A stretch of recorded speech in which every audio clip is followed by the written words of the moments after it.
Welcome back to my channel. My name is Jacob Ferguson, and today we are covering part 2 of the premiere episodes of All Stars 9. Episode 2 was called The Paintball. The queens had to make 3 looks, or present 3 looks on the runway, making the final one by painting a canvas and turning it into an outfit. Categories on the runway were monochromatic, drag imitates art, and paintball eleganza extravaganza. So, with all of that out of the way, let's get started with the episode. So first and foremost, nobody went home. So, I'm not going to say that every single time, but it's fun to point out nobody's going home this season. There's no eliminations. So all of the queens enter back into the workroom, and all of them congratulate Angeria on her win. They also congratulate her on blocking or cutting Roxy Andrews, which I do think was the best and smartest move. I also, after watching this episode, can now confidently say I love Vanessa Vanjie Mateo again. Sorry about before. I really wanted to actually take down the first video and redo it because of how much shit I talked, but now a lot of people have seen it, so I'm gonna leave it up. But I'm rectifying my sins here. I love Vanessa Vanjie Mateo. She's now grown on me super uber fast. I'm also going to semi-apologize about the harsh critiques about Nina West, though I will say that I'm about to rip her to shreds again this week. So there's no mini challenge this week, which I think is very obvious. I was rewatching some of my old videos on season 16, and laughing at the fact that I'm like, there's no mini challenge this week, obviously. So I was watching the Power one, because I saw that. I was like, what were my thoughts on that? Yes, I rewatch my videos after I've posted them. I don't watch them after I've recorded them. I watch them after I post them. And if I say something wrong in a video, I will usually restart the entire video over. I'm gonna try and get better at, again, showing the looks. I saved a couple of them that I really wanted to talk about. But I think, in my personal opinion, the best way for you to get the scope of what I'm talking about is to watch the episode, though I know full T that a lot of people cannot afford Paramount Plus. And I'm very privileged to have a family who owns Paramount Plus that I can mooch off of. So that is how I'm getting to watch my Drag Race. Before we get into the video, make sure you like, comment, and subscribe. And I also wanted to point out something. So I don't know if there's going to be product placement or anything. This is not sponsored, obviously. I found these things, and I just want to know why. And I've already tried them last night. They're limited edition Sour Patch Kid Oreos. I want to get into why. I want to get into why that is, and why they're okay. Because they shouldn't be, right? They shouldn't be, but they are. I don't know, but those who know me in my personal life know that I eat weird food. I'm the first to try something that is weird. And when I saw those at the grocery store, I was like, okay, well, guess this is my life now. So let's get into the video. So they're all commenting on how Angeria won and about how nice the lip sync was. The lip sync was okay. It wasn't the best. And Roxy comes back in. And this is where I really think that they could have... I really wish that they hadn't played the Platinum Plunger secret that quickly on All Stars 7. Because I think it would have been funny if they had done the same thing for the Ruby Snippers. Um, Speaking of which, I do want to point out I am the first and foremost biggest Wizard of Oz fan. I mean, obviously, you can tell with my phone case. But I found these on the back of one of my pillows, Ruby Slippers and Poppies. I don't even know. My mom, we've had these pillows since I was a kid, so I don't really know where they came from. I'd have to ask my mom, but yeah, pretty iconic. So let's get started. They come back into Roxy Andrews enters into the workroom. She's mad, but she also says that she gets it because she is such a powerhouse. And I agree. I think if I was in that situation, I would have either blocked Plastique or Roxy. Knowing that Snatch Game could be next, I could have blocked Nina. If I was going based off of All Star 7, which I think that they should have been going by, I would have blocked Nina West, especially if it was going to be Snatch Game next. But then you run into the same thing of if Nina got blocked and it was this, then that doesn't really help out anything, and Roxy could have easily won. So now Roxy's not going to win a badge, but she could be in the top for this, but she's not winning a badge, so it's okay. Let's go to the actual episode. There's no mini challenge, there's no all of that. RuPaul comes in after giving his little cryptic "she done already done had hers" speech, and says that today they're doing the paintball, which I just now got. Paintball gun, airsoft gun. Um, Honestly, we have not seen artwork on the runway since season 3 of Canada's Drag Race, and I'm really excited to get into the look of it all. I'm excited to get into the looks. First up is monochromatic. Second up is a drag imitates art, and third is the paintball eleganza. Let's start. Shall we? We shall. Up first, the winner of the challenge, spoiler alert, Gottmik. I'm going to be talking about all three of her looks in one.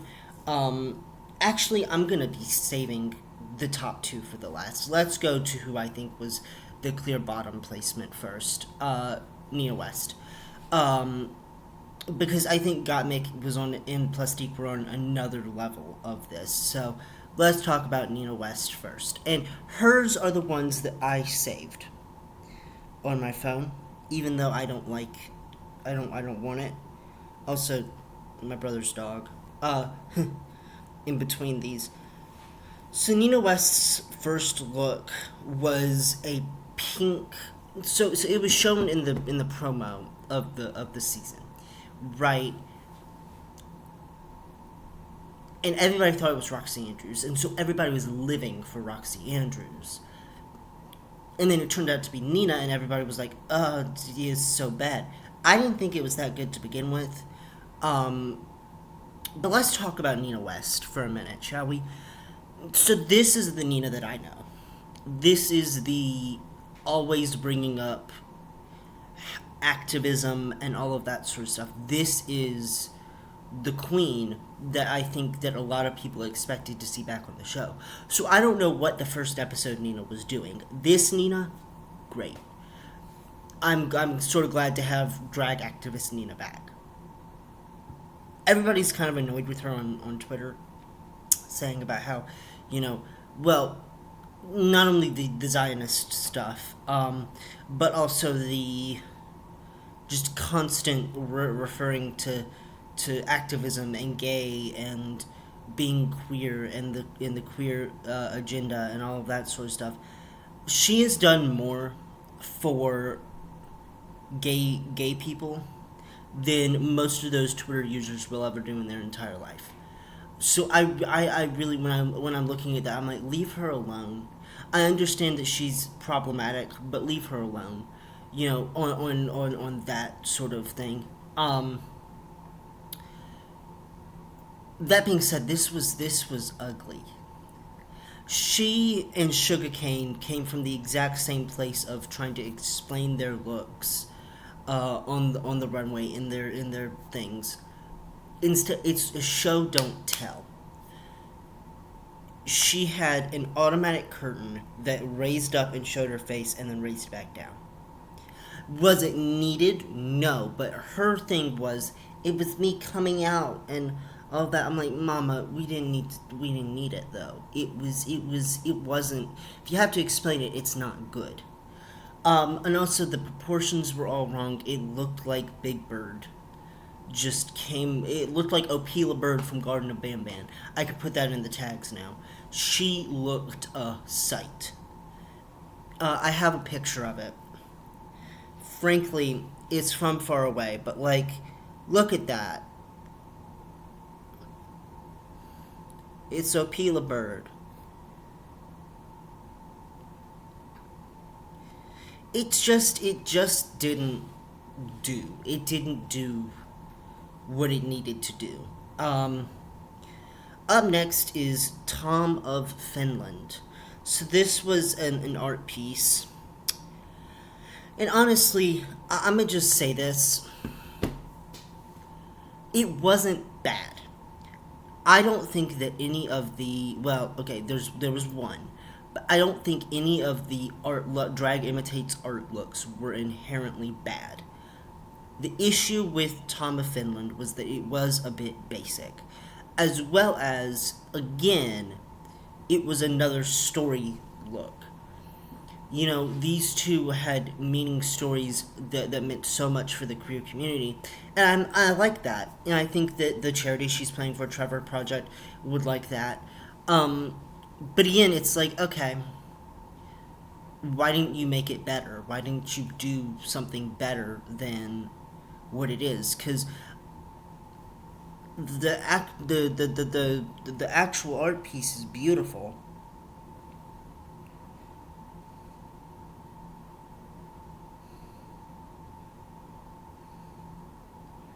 I mean, this. Oh my God, Jesus Christ. Okay, I can't show any of this. Um, at all. I can't show any of it. There is so much going on. Oh God, Lord have mercy. We're gonna move on because that is. Oh Lord. Mm. And her final look. Now, this was taken from a Twitter user thing. Um, the fuck is this Rainbow Bright having ass looking like a whole mess, not corseted, not looking like fucking Midsommar, fucking Strawberry Shortcake, My Little Pony, Birthday Clown. Listen, I understand that Nina West's runways are going to be bad. She was never good at serving it on the runway. Let's be honest here. Let's be fully real and honest here. Nina West was never good at serving it on the runway. I think her best look from season 11 was her Orange Alert runway. And I will stand by that. She always looks a hot mess on that runway. And it pisses me the fuck off because you got $75,000 to $50,000, I don't know how much, to make your runways good, and you didn't. And I know that you made that one, but the other two were horrendous. What is going on? Why is she the way that she is? Her first look on the season was not even related to what she brings to the table. That wasn't her signature. Why are we doing this? And in thinking about it, Criminal was sort of a signature for the essence of Nina West, because drag is being criminalized because conservatives are assholes and they don't want anybody to have fun. But it's not who Nina West was. What I would have preferred on that Criminal runway was if she changed the color to rainbow, because then that would signify something completely different. But she didn't, so we're moving on from that look. But these looks do not hit the way that every single other person on this runway hit. It was like one of these things is not like the other, one of these things is Nina West. Let's move on to Vanessa Vanjie Mateo. So Vanjie, and again, I don't think that she's posted her looks anywhere, and I didn't care enough to screen grab any of them. Her first look was a green look inspired by Michelle Visage.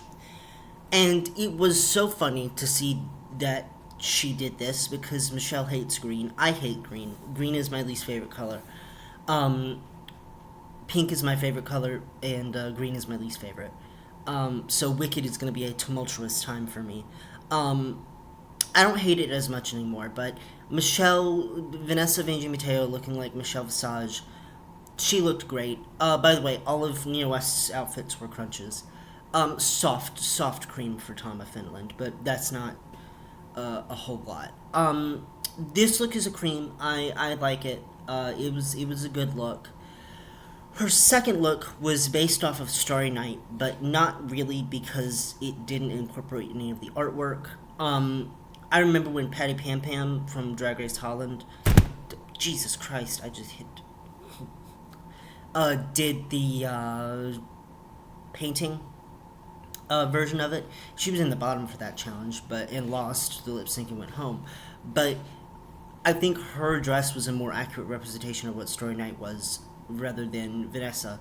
The only thing I liked about Vanessa's outfit was that her ear was covered in red because Van Gogh's ear has been chopped off. That is genius, and I like that. But other than that, it's a crunch. It really didn't do that great for me. Up next is her final look. Her final look was nice. It was Puerto Rican themed because Vanessa Vanjie Mateo is Puerto Rican. I loved it. It was great. It wasn't in the top 4 for me, obviously, but I liked the Puerto Rican heart on her chest, and it looked good. All in all, it's a cream. Vanessa this season is kind of becoming my favorite talking head. I think she and Chanel shared the most screen time this episode, which is weird. Chanel being a talking head, who would have thunk it? But really enjoyed the look. 1 second. Yeah, Vanessa is growing on me. I don't really know why I disliked her originally, but I like her now. So, let's move on to Angeria Paris Van Michaels. Angeria, to me... Okay. She really didn't wow me with any of her looks. Except the last one, but honestly, even the last one, I was a little bit like... So, her first look, she's wearing neon green. It's not technically like this color of green, but it's close, so we'll go with that. It was sort of like a lime-ish green. She looked beautiful in it. It was kind of like almost the same exact sort of color as her tutu look from her season. She looked great in it. She moved great in it. The color looked nice on her. It's a cream. It looked fine. Her second look was like an Art Deco sort of look. This was a bit basic. Anybody could have pulled out that dress and worn it. So I'm gonna give it a crunch because it honestly was not the best that that she could do. And as for her final look, it again was sort of like a fade from yellow to green. And this is coming in really handy with the references, by the way. And again, it was beautiful, but it didn't look like everybody else's. It was like one of these things was not like the other. One of these things is Angeria Paris Van Michaels' dress. It looked nice, but it didn't look like it was made out of the fabric that they had, and it was completely soaked in paint, so you couldn't see any of the white. And I think that sort of helped her out to stand out, but at the same time, I'm also like, meh. So it's gonna get a soft crunch for me. It looked nice. It looked fine, but I really didn't see the vision that much. Next up is Georges. Loved the first look, the Kush green, the marijuana. It looked really beautiful on her. It was the third green look, so I was like, God damn it, stop with the green look. But this looked nice. Her second look was the sitting lady portrait by Pablo Picasso. Great look. And she looked beautiful. She looked really gorgeous in it. So both of these get creams, and her final look is gonna be a soft crunch. However, I have to admire her stencil work.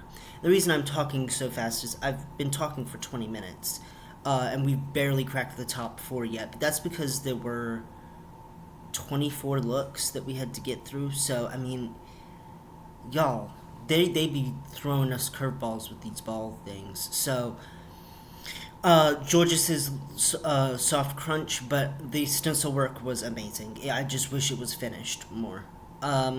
In my top 4, but not cracking the top 3, is Roxy Andrews.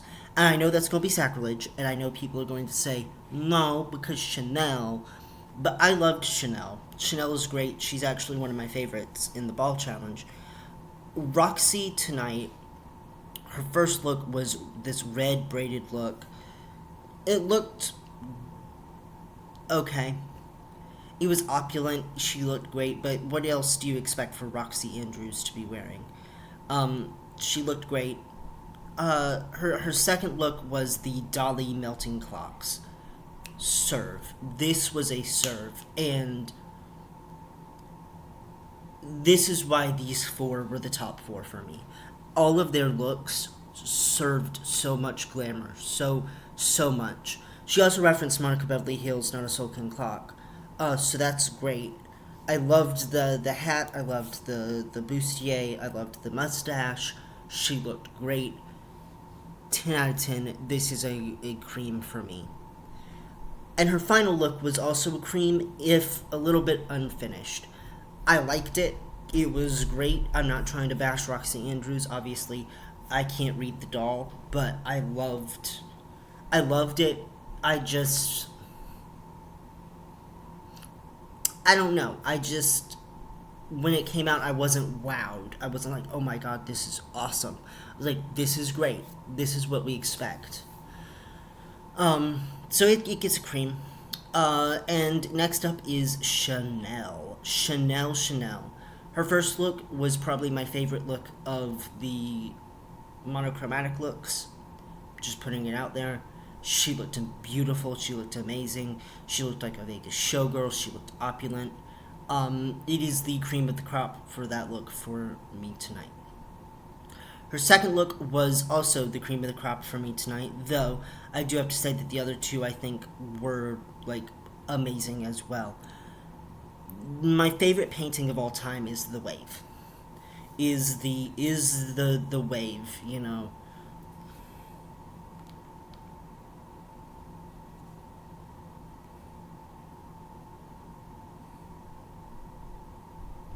One second. This is my favorite painting of all time. I love it. It's beautiful.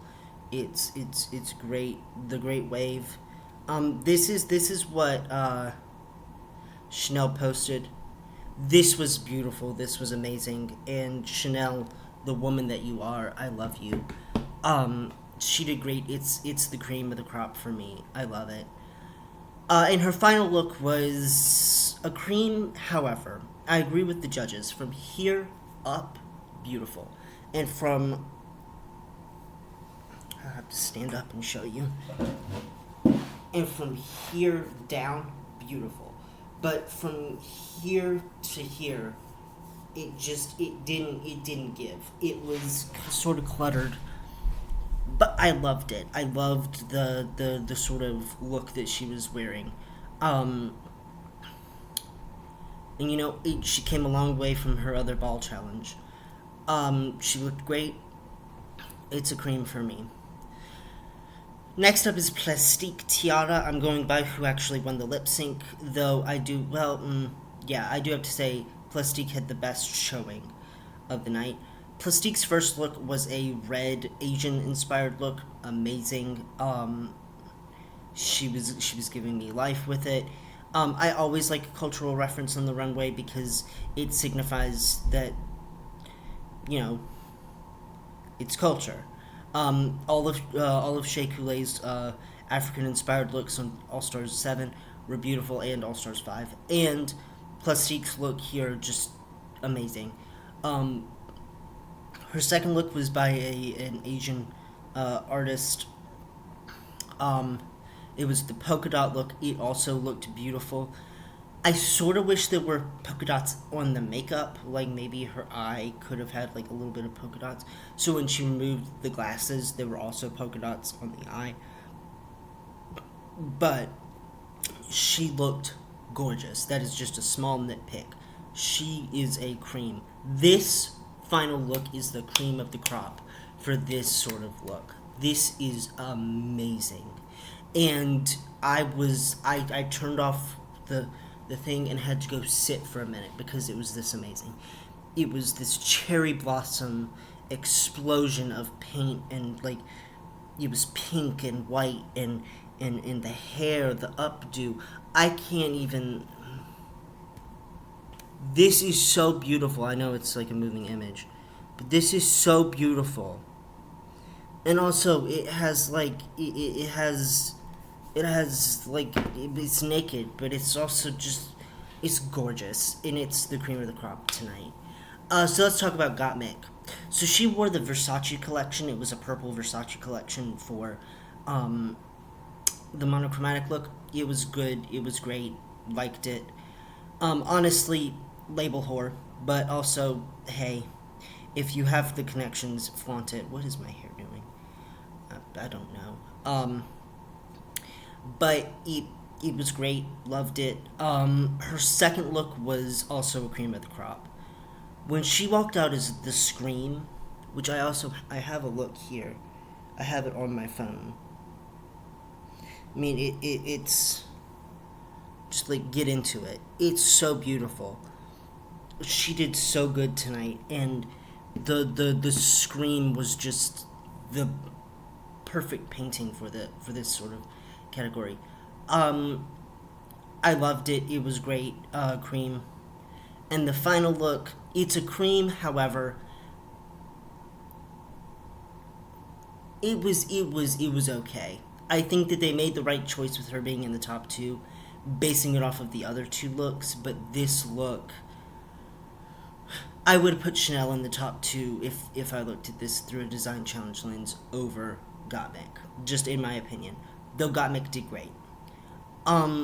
It had like words on it. It had like this punk aesthetic. I think she looked good. But again, it's a cream. So the top two of the week were Gottmik and Plastique Tiara, and they have to lip sync, and they have to lip sync to Jump in the Line by Harry Belafonte. Now, why we're lip syncing to this is because the camp classic Beetlejuice, right? Everybody knows Beetlejuice. Everybody knows, oh, that's not this song. That's the Banana Boat song, also by Harry Belafonte. But everybody knows Beetlejuice, right? So why are we on Twitter saying, why is this a lip sync song? We know Beetlejuice. Here's the thing. When you think of Plastique Tiara and Gottmik, do you think of Jump in the Line? No. I would have loved to see Georgia St. Nigeria lip sync to this last week. Maybe do Ariana Grande song this week. Something with a lot more puss in it. Because, let's face it, you have Nina West, and she probably could have done Jump in the Line. And Georges, she could have done Jump in the Line. Maybe even Chanel or Roxy, Jump in the Line, fine. But if you know that Nina West is not going to be the best in this, why choose the song? This lip sync was fine. Neither one of these lip syncs have really made me go absolutely work. You were great. None of them have been like gag. But I think Gottmik kind of sold the comedy. The Plastique was doing far too much. She was flopping on the floor. She was doing the conga. She was going pew pew pew back and forth, and Gottmik was just sort of doing this and kind of looked very confused the entire time. And so Gottmik wins the challenge, and she decides that she is going to snip Angeria, so that way Angeria cannot receive a star. Good. You know, we've seen this before. Shea Coulee won and then got blocked the next week. So it honestly, uh, honestly, yeah. Next week is the Snatch Game of Love. So I can easily predict who's going to be top two here. Nina West is definitely probably going to be in the top two, and if she's not, it's going to be weird because Nina West it will excel in these sorts of challenges. Um, so who are you guys rooting for? My top three currently are Plastique, Gottmik, and Angeria Paris Van Michaels, or Roxy Andrews over probably Plastique or Gottmik. So who are you guys rooting for? Leave it down in the comments below, and I will see you guys later. Bye, y'all.